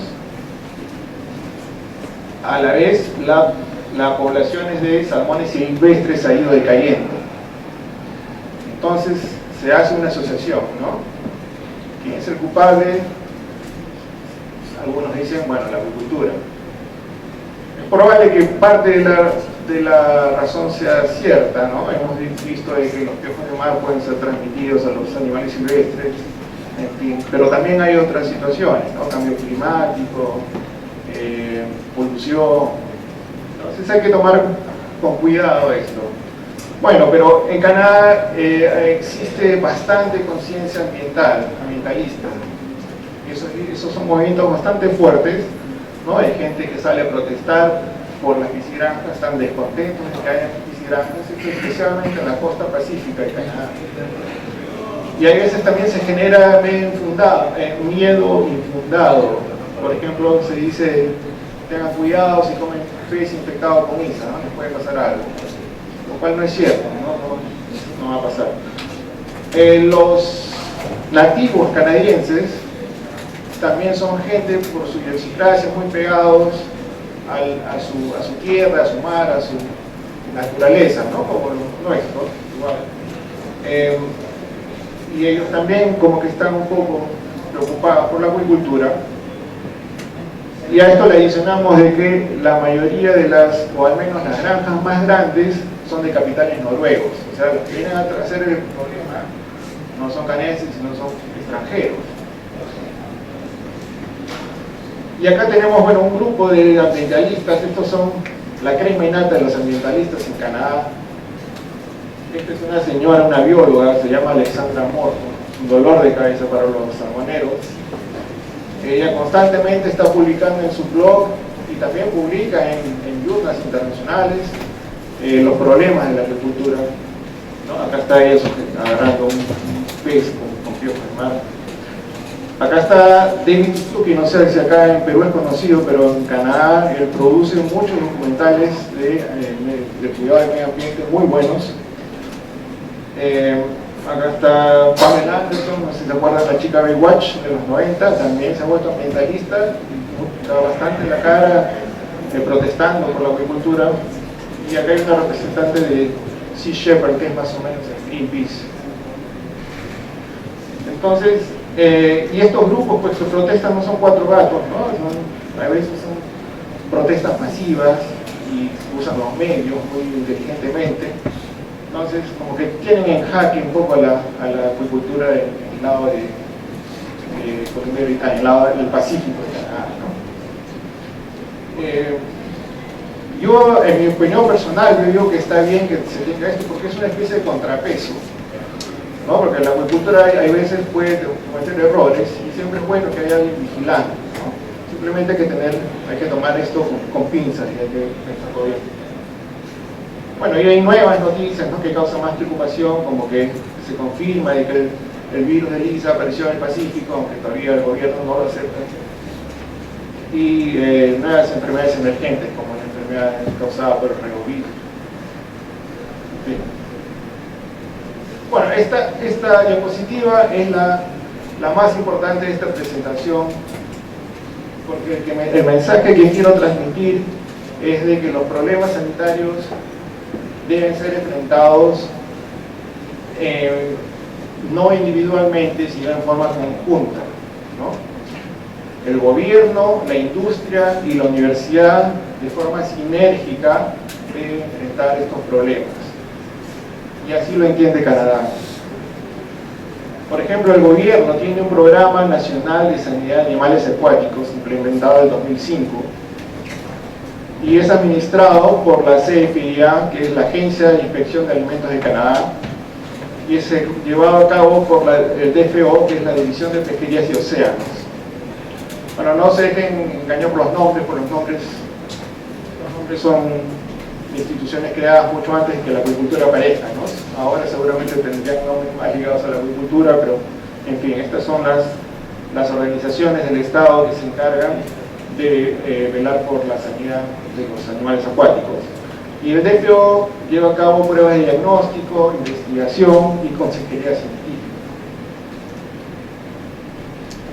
Además en el DFO existe un Sistema Nacional de Laboratorios de Sanidad de Animales Acuáticos, que es una red de grandes laboratorios, ¿no? Acá tenemos 4 laboratorios que hacen investigación en sanidad acuática, en particular en salmones, en el caso de esta de acá, la de Nanaimo. Hacen investigación en sanidad acuática en sus áreas geográficas.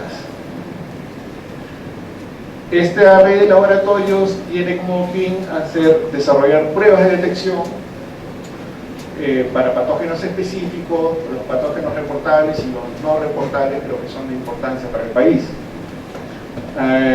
También desarrollar investigación en estos problemas sanitarios y desarrollar programas de vigilancia tanto en las salmoneras como en los peces silvestres. Y acá quería resaltar también que los patógenos de salud pública que se encuentran en los animales acuáticos no son vistos por estos laboratorios, estas organizaciones, sino son vistos por la Agencia de Salud Pública de Canadá, algo así como el Ministerio de Salud, ¿no?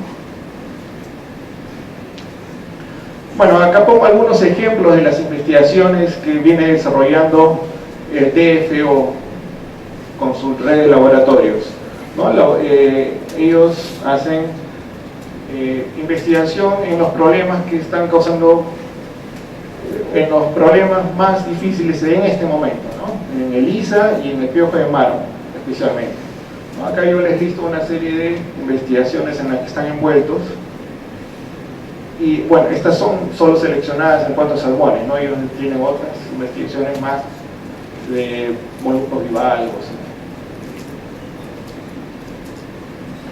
Acá algunas tomas de las investigaciones, ¿no? Por ejemplo, expresión de genes por infección de Lisa. Estos son los chorros de agua con los que se hace remoción de los piojos de mar. También se han ideado unos paneles solares que sirven para dar luz. Ahí hay luz y los piojos de mar tienen tropismo por la luz. Entonces van atraídos por la luz y son capturados con un filtro. Eso se hace con el fin de disminuir un poco la carga de piojos de mar en el agua, ¿no? Igualmente el uso de choros, ¿no? Se trata de cultivar choros u otros moluscos bivalvos para tratar de disminuir la carga de zooplancton que incluye los piojos de mar. Acá ven los peces limpiadores. Se hace también investigación en la langosta, porque la langosta, como dijimos, es un una pesquería importante, y también se usan tintes inocuos para saber cómo los químicos se dispersan en el agua. Ahora, yendo a la parte de la universidad, busqué para preparar esta presentación las universidades que están involucradas en proyectos de sanidad acuática en salmón específicamente, y encontré una docena de universidades en el país que hace esto, ¿no? Para que vean la importancia que la academia le da a la acuicultura y a la sanidad acuática del salmón. Pongo como ejemplo la universidad donde yo trabajo, porque es la que yo conozco. Tenemos una serie de centros de investigación y diagnóstico en sanidad de salmones. También tenemos en otros organismos acuáticos, pero acá me estoy centrando en salmones. En fin, centro de investigación de epidemiología. Bueno, es una lista larga que la pueden leer más adelante. Yo trabajo particularmente en el servicio de diagnóstico. Hemos desarrollado una prueba de detección múltiple, una prueba molecular de detección múltiple de patógenos, de virus y de bacterias, que esperamos poner en marcha prontamente. En fin, algunas tomas en la universidad, de la facultad veterinaria, algunos laboratorios, salas de experimentación. Y la industria también colabora fuertemente, porque el problema es para darles una mano a ellos, ¿no? Industrias como el Marine Harvest o el Cook Aquaculture o Mainstream Canada, ellos entienden de que la investigación es una herramienta básica para que sus empresas surjan y prosperen. Entonces ellos dan dinero y apoyan a las universidades para que hagan todas estas investigaciones en cuanto a sanidad de salmón. Acá más ejemplos y otras investigaciones relativas a la sanidad de salmones. Es una industria que produce vacunas, ellos también financian proyectos de investigación en sanidad de salmones, asociaciones de acuicultores. Y acá les pongo un ejemplo. Esta noticia salió hace un par de semanas. Científicos de la Memorial University y de la University of PEI se asocian con EWOS Cargill, que es una empresa transnacional de productores de alimentos y de agricultura, para desarrollar dietas terapéuticas que ayuden a combatir coinfecciones en el salmón, ¿no? Entonces esa es la política que se sigue: fondos, plata del Estado, plata de la industria privada y ciencia por parte de la universidad para desarrollar estos proyectos de investigación que son directamente aplicados a la industria.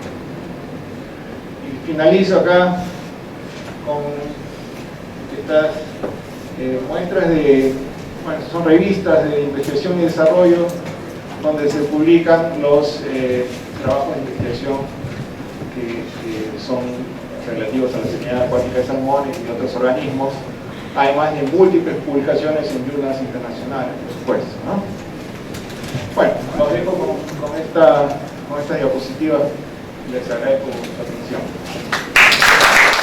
No ha habido ninguna experiencia previa respecto al uso o interrelaciones entre dietas, básicamente harina de pescado, entre otros tipos de productos, con respecto a la respuesta inmune que pueda tener, digamos, el salmón frente a lisa, por ejemplo.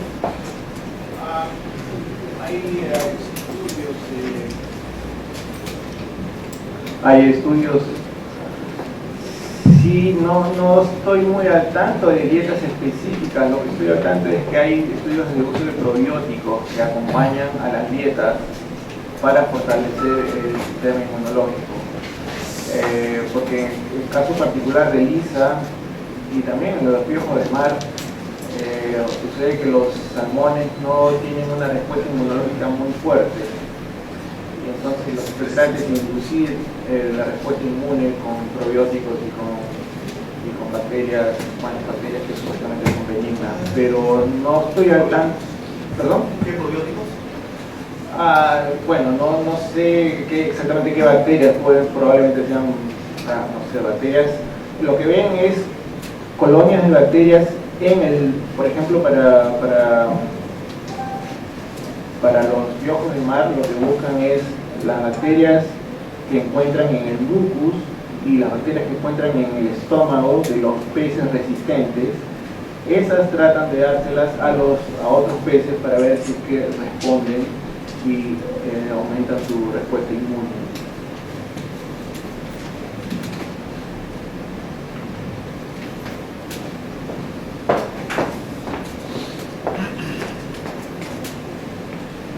Doctor Mateo, le felicito por su exposición.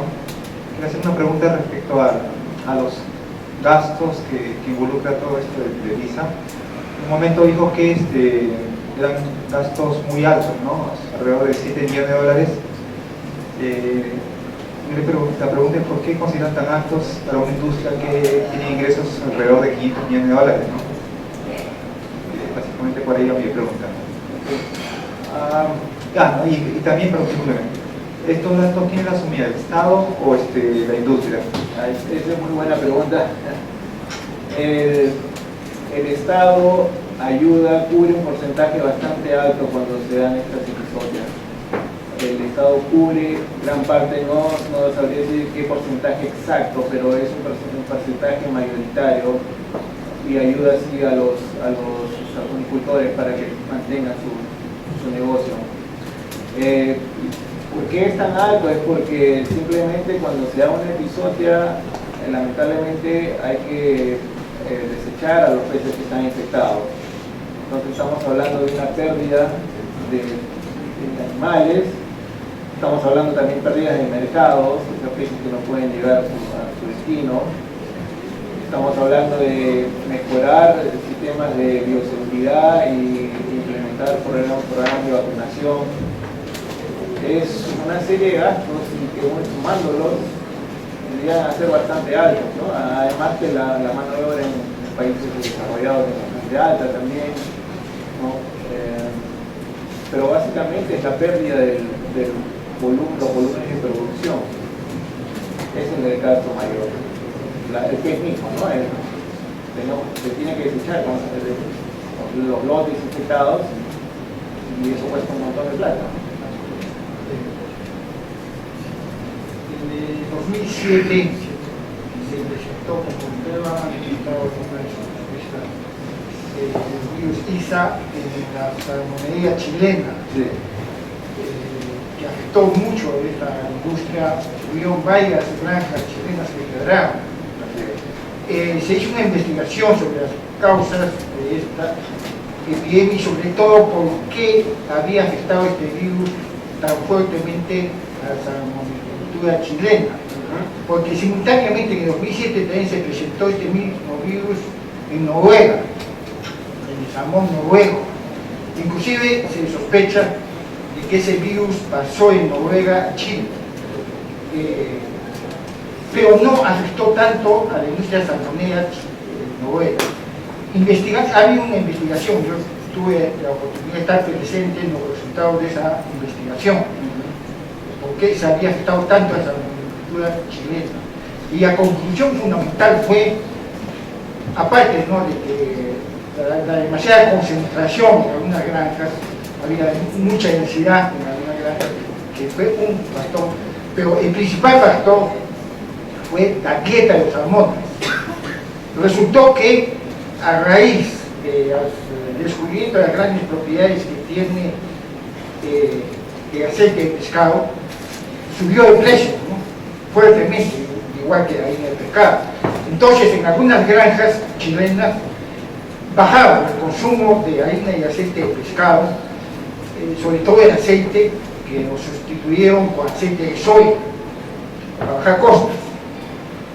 ¿Y qué resultó? La investigación que se realizó fue de que el sistema inmunitario del salmón, que no había recibido la suficiente cantidad de EPA y DHA a través del aceite de pescado, por el motivo que he indicado, hizo pues que fuesen muy susceptibles, muy afectados por el virus de ISA y por lo tanto tuviese un efecto devastador que no sucedió en Noruega. ¿Y por qué no sucedió en Noruega? Porque justamente la agricultura noruega siempre se ha caracterizado por utilizar altas dosis de harina, pero sobre todo aceite de pescado. El salmón noruego utiliza hasta un 30% de aceite de pescado. Entonces, el sistema inmunitario del salmón noruego estuvo mucho mejor fortalecido que el salmón de las granjas chilenas que fueron tan afectadas. Hubieron granjas chilenas que no fueron tan afectadas y justamente sucedió en aquellas en que no habían disminuido, ¿no?, tan drásticamente la cantidad de harina y aceite de pescado en alimentos de salmón. Gracias. Sí, tiene razón, el genotipo del virus de Lisa hallado en Chile es el que corresponde a Noruega, o sea, es casi un hecho de que el virus fue traído desde Noruega hasta Chile. Ahora, es probable que lo que dice usted, que las dietas hayan sido un factor determinante en que el tratamiento haya sido más difícil en Chile. Yo diría que además de eso también el manejo, porque estamos hablando de Noruega, es un país que viene cultivando salmones desde décadas atrás y el primer brote de ISA lo tuvo en los 80. Chile no estaba preparado para un brote de ISA y el manejo que tuvieron ellos fue un manejo tanto deficiente, digamos, en cuestiones de epidemiología, en cuestiones de bioseguridad. Y eso ha sido, yo diría también, otro de los factores que ha sido determinante para que a ellos les haya tocado un virus tan devastador. En general, yo creo que la industria de ellos no está tan preparada y lo digo porque he conversado con chilenos que han estado envueltos en el tema y ellos mismos aceptan de que cometieron muchos errores en el caso de manejo, no tenían nociones de epidemiología para hacer sus tratamientos sincronizados o dónde ubicar sus hormonas. Y como dice usted, las densidades eran demasiado altas, ¿no? Y bueno, como se sabe, en Chile, por ejemplo, ellos utilizan demasiados antibióticos y ellos están tratando de disminuir la cantidad de antibióticos. Eso es otra señal de que el manejo es el óptimo, pero bueno, ellos ya aprendieron, y ya su industria de esa manera ha resucitado, están en segundo lugar, entonces sí, coincido con usted que es probable que la dieta haya sido un factor determinante también. Gracias, doctor Mateo. Queremos invitar al presidente del capítulo, el ingeniero Vicente Quiroz, para el conocimiento del doctor Franco Mateo por su brillante exposición esta noche.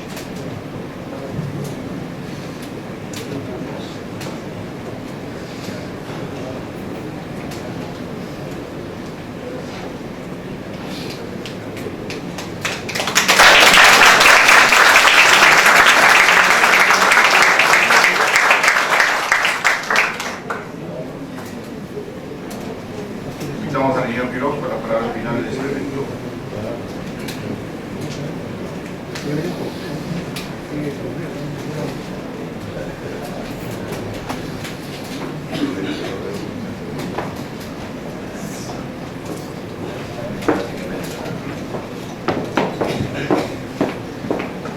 Buenas noches, estimados colegas y amigos. Qué grato tener la gran oportunidad de saludarlos y agradecer como siempre su asistencia en cada una de nuestras actividades, que como esta busca enriquecer y fortalecer nuestro conocimiento, habilidades y competencias para un mejor manejo del desarrollo pesquero y acuícola de nuestro país. Desde luego, ello no sería posible sin la desinteresada participación de nuestros expositores, el ingeniero Ricardo Fernández Parodi, el doctor Dante Mateo Aranza, por lo cual agradezco vuestra presencia el día de hoy, ya que nos permiten con su amplia experiencia y visión nacional e internacional del mundo pesquero dar a conocer y asumir nuevos retos. Siempre hablamos de innovación, siempre hablamos de creatividad y hoy hemos visto que en el sector pesca, la empresa que dirige don Ricardo sí nos está dando muestras de qué es lo que estamos en función del desarrollo de la innovación, qué es lo que requiere el país como talento humano para que acompañe esos desarrollos en función a esa diversificación y presencia de ese sector pesquero llamado anchoveta o todos los demás productos que tengamos provenientes del mar, de la acuicultura, para poder posicionarlos. Asimismo, la visión del doctor Mateo nos ha dado una vista panorámica de que nosotros en agricultura estamos tratando de emprender el desarrollo, gran reto nacional frente al entorno global.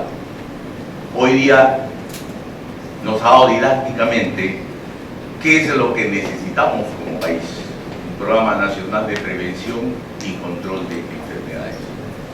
Y luego el aspecto de inocuidad, y luego vamos al mercadeo donde ya vamos a interactuar los empresarios como las empresas que dirigen ahora el país.